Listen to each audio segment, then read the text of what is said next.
አመሰግናለሁ። ምርጫ 2018 ዋዜማ ላይ እንገኛለን። በዚህ በአርባ ምንጭ ምርጫ ክልል ደግሞ እንግዲህ ከ227 በላይ የምርጫ ጣቢያዎች ይገኛሉ።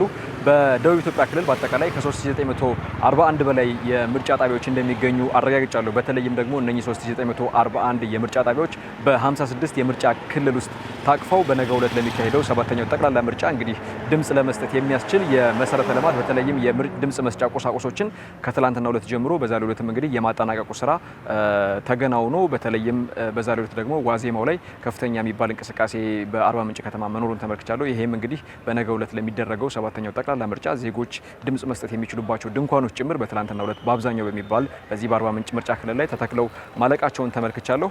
በተለይ ነገ ለሚካሄደው በደቡብ ኢትዮጵያ ክልል ብቻ ከ3.3 ሚሊዮን በላይ መራጮች መመዝገባቸውን ጭምር ከክልሉ ምርጫ አስተባባሪ ያገኘሁት መረጃ ያመላክታል ማለት ነው። እንግዲህ በተለይም ደግሞ በዚህ በሰባተኛው ጠቅላላ ሀገራዊ ምርጫ ላይ ዜጎች ድምጻቸውን በነቂስ ወጥተው እንዲሰጡም በተለያዩ ወቅቶች ተዘዋውሬ ያነጋገርኳቸው የአርባ ምንጭ ከተማ ነዋሪዎችም ነግረውኛል። እንግዲህ በስፋት ደግሞ ለነገው የድምጽ መስጠት መርሃ ግብር በድምቀት በዛሬው ዕለትና በትላንትናው ዕለት በእያንዳንዱ ምርጫ ጣቢያ ጭምር የምርጫ ቁሳቁስን በሰፊው የማዳረስ የማከፋፈልና የመጨረስ ስራ ሲከናወን እንደቆየ ከአርባ ምንጭ ምርጫ ክልል ያገኘሁት የመረጃ ያመላክታል ማለት ነው። ከዛ ባሻገር ደግሞ በነገው ዕለት ለሚደረገው የድምጽ መስጠት ሂደት ሁሉም ሌሊት በነቂስ በመውጣት እንግዲህ ኢትዮጵያን አሸናፊ ማድረግ የሚያስችል ስራ እንዲሰሩ ሀሳባቸውን አጋርተዋል ማለት ነው። ከዛ ባሻገር ደግሞ እንግዲህ በዚህ በአርባ ምንጭ ምርጫ ክልል ከ227 በላይ ምርጫ ጣቢያዎች እንዳሉ ይታወቃል። ቢያንስ በአማካኝ በእያንዳንዱ ምርጫ ጣቢያዎች ደግሞ ከ1500 በላይ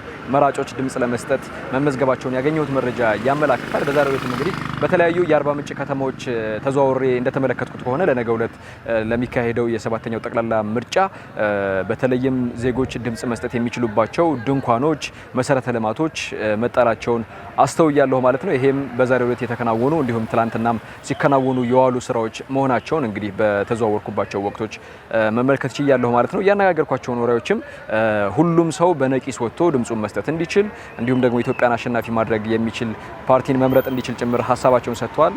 አመሰግናለሁ።